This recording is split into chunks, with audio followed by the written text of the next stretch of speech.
Hello दोस्तों, welcome back to my channel. I hope you are doing well.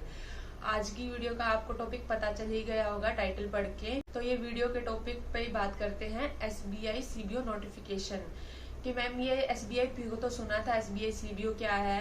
क्योंकि अभी 2-3 साल से इसकी वैकेंसी आने लगी है। पहले सीबीओ मतलब वैकेंसी नहीं होती थी, अभी आने लगी है। कुछ जो नए कैंडिडेट है जो अभी प्रिपरेशन कर रहे हैं उन्हें नहीं पता है कि सीबीओ क्या है, या जिनको पता है उन्होंने डिटेल नोटिफिकेशन नहीं पढ़ी है, मतलब वो क्या है ऊपर ऊपर से पढ़ लेते हैं और कई सिर्फ वैकेंसी देख के फिल कर देते हैं। तो इस वीडियो के थ्रू मैं आपको डिटेल नोटिफिकेशन बताऊंगी, क्या एलिजिबिलिटी क्राइटेरिया है, कौन अप्लाई कर सकते हैं। कुछ कैंडिडेट को ना डाउट होते हैं कि हम जैसे फाइनल ईयर में हैं तो क्या हम अप्लाई कर सकते हैं। तो मैं आगे यही सब बताऊंगी कि आप अप्लाई कर पाओगे या कौन एलिजिबल होगा इसके लिए या कौन नहीं है। तो दोस्तों करते हैं वीडियो की स्टार्टिंग। सबसे पहले हम बात करते हैं कि वैकेंसी कितनी है। जैसे कि आपने नोटिफिकेशन में पढ़ाई है, वैकेंसी अब की बार 1400 प्लस है। और अगर हम देखें सर्कल वाइज तो सबसे ज्यादा वैकेंसी अगर हम देखें नोटिफिकेशन में तो सबसे ज्यादा वैकेंसी जो है नॉर्थ ईस्ट में है, उसके बाद महाराष्ट्र और जयपुर में है। इनके बाद जो वैकेंसी है बाकी 175 है बाकी सर्कल में। तो अब कई स्टूडेंट क्या होते हैं, जो कई कैंडिडेट होते हैं वो सोचते हैं कि जहां पर जिस सर्कल में भी ज्यादा वैकेंसी होंगे हम वहीं अप्लाई करेंगे। बट आपको ऐसा नहीं करना है। क्यों? अगर आप जिस भी सर्कल में अप्लाई करते हैं वैकेंसी देख के कि इसमें ज्यादा वैकेंसी है तो हम ये वाला सर्कल अप्लाई कर देते हैं, तो आप थोड़ा ध्यान से भरिएगा कि मुझे कौन सा सर्कल चूज करना है। क्योंकि उसमें साफ साफ लिखा है कि अगर आप जो भी सर्कल चूज करते हो आप 12 साल 12 ईयर ऑफ सर्विस आप उसी सर्कल में रहोगे, आप चेंज नहीं कर सकते हो।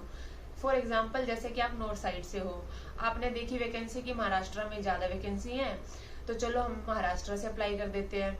बट क्या होगा, फिर आपको 12 साल महाराष्ट्र सर्कल में ही आपको रहना पड़ेगा। आप मतलब अपने होम टाउन में नहीं आ सकते हो। मतलब होम टाउन का मतलब नियरेस्ट भी नहीं आ सकते हो आप। आपको महाराष्ट्र सर्कल में ही जितने भी स्टेट या सिटी होंगी आपको वहीं पे ही जॉब करनी पड़ेगी। आपको ध्यान जरूर देना है कि हम कौन सा सर्कल फिल करेंगे कौन सा नहीं करेंगे।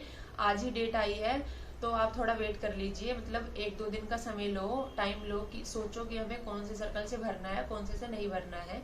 इससे क्या होगा, अब जल्दबाजी में अभी सोचोगे कि आज ही भर देते हैं हम, तो इससे क्या ही फर्क पड़ रहा है, लास्ट डेट तो है ही अभी। तो आज ही नोटिफिकेशन आई है तो 1-2 दिन का वेट लो, डिस्कस करो कि क्या हमें ये वाला सर्कल भरना चाहिए या नहीं भरना चाहिए। और सबसे बड़ी बात ये है, अगर आप जो सर्कल चूज करोगे उसमें आपको वहाँ की जो लोकल लैंग्वेज होती है वो आनी चाहिए। जैसे कि हम महाराष्ट्र अगर सर्कल चूज कर रहे हैं हमें मराठी आनी चाहिए। क्या होगा, जैसे मान लो आपने एग्जाम दे दिया, इंटरव्यू भी क्लियर कर लिया, मगर आप एलपीटी में फेल हो जाओगे। एलपीटी मतलब लैंग्वेज प्रोफिशिएंसी टेस्ट। इसमें क्या होता है, अगर आपको मराठी नहीं आती है तो आप वहीं पे आपको रिजेक्ट कर दिया जाएगा। तो अपना सर्कल आप ध्यान से भरना, ठीक।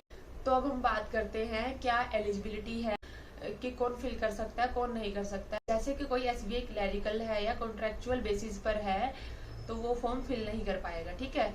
और अगर किसी ने ऑफिसर कैडर से भी अगर रिजाइन किया एसबीआई में तो वो भी एलिजिबल नहीं होगा फॉर्म फिल करने के लिए, ठीक है।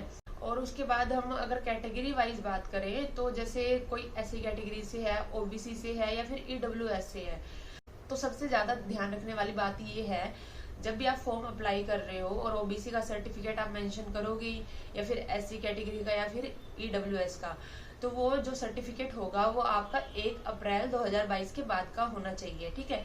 मतलब इस फाइनेंशियल ईयर का 22 to 23 इस फाइनेंशियल ईयर का होना चाहिए जब भी आप अप्लाई करोगे।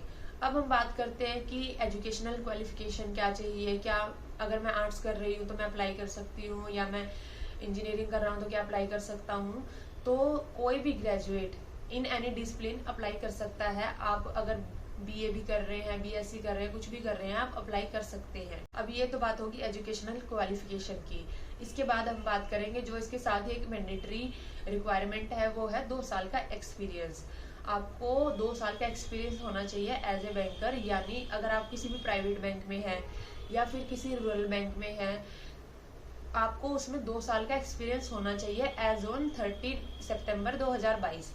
अगर हम आपकी 2 साल की एलिजिबिलिटी काउंट करेंगे तो वो एज ऑन 30 सितंबर 2022 तक आपके 2 साल कंप्लीट हो जाने चाहिए। अगर आप सोच रहे हैं कि हम प्राइवेट बैंक में हैं तो क्या कर सकते हो, बट आप वहां पे जो आपकी पोस्ट होगी ना वो एज ऑफिसर होनी चाहिए, लिखा होना चाहिए, मेंशन होना चाहिए कि ऑफिसर है। अगर हम वहाँ पे क्लरिकल लेवल का काम कर रहे हैं और हम सोच रहे हैं कि हम क्या सीबी अप्लाई कर सकते हैं, तो ऐसा नहीं है, आप सीबी अप्लाई नहीं कर पाओगे।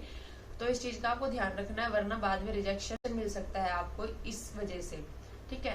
अब जो सबसे मेन बात है, सबसे इम्पोर्टेंट आप पॉइंट मान सकते हो इस बात को, लो आपने एग्जाम क्लियर कर दिया है, इंटरव्यू भी क्लियर कर चुके हो आप, एलपीटी सब हो चुका है, बट आपका अगर सिविल खराब है या फिर कोई आपके ड्यूज है, मतलब आपने कोई लोन लिया है या फिर एजुकेशनल लोन लिया है, उसमें डिफॉल्ट किया हुआ है, या फिर कोई क्रेडिट कार्ड है आपके पास, उसका ड्यू पेंडिंग है, आपने उसकी पेमेंट नहीं की है, तो उसकी वजह से भी आपको रिजेक्शन झेलना पड़ सकता है, ठीक है। क्यों? क्योंकि क्या करते हैं उस टाइम आपको सिविल अपना स्कोर दिखाना होता है। अगर आपका सिविल स्कोर खराब हुआ तो आप वहीं पे रिजेक्ट कर दिए जाएंगे।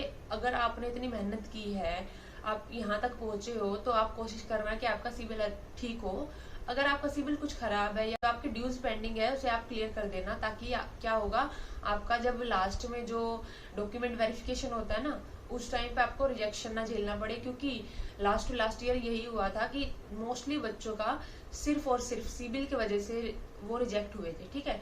तो हमें इस बात का मेन ध्यान रखना है कि आपका सिविल अच्छा होना चाहिए। अब बात करते हैं हम सिलेक्शन प्रोसीजर की, कि मैम सिलेक्शन प्रोसीजर क्या रहेगा, क्या मतलब प्रोसेस है, कितने एग्जाम होंगे।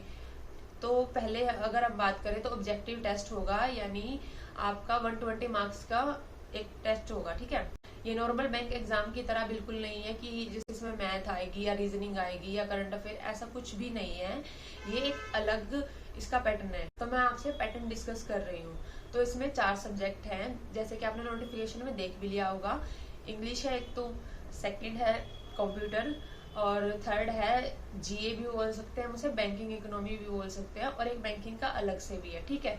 तो इसमें सबसे अच्छी बात यही है, जिसकी मैथ नहीं अच्छा है, रीजनिंग नहीं अच्छा, और वो बैंकिंग में आना चाहता है, अगर वो किसी दूसरे बैंक में काम कर चुका है एज एन मतलब ऑफिसर होना चाहिए, ठीक है।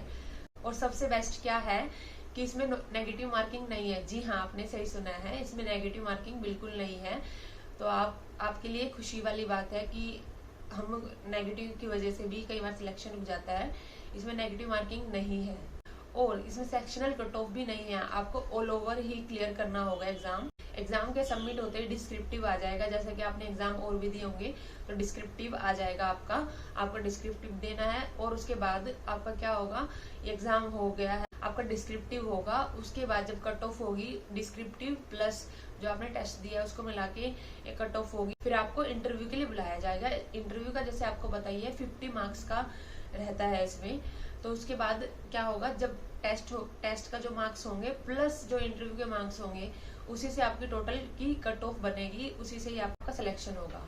अब जो कैंडिडेट है, जो प्रिपरेशन कर रहे हैं, सबसे जो उनके लिए खुशी वाली बात है, या उनके लिए जो उन्हें थोड़ा सा इम्पोर्टेंट लगता है कि यार इस पे भी डिस्कस करना चाहिए, तो हम बात करते हैं कि SBI CBO की सैलरी कितनी होगी।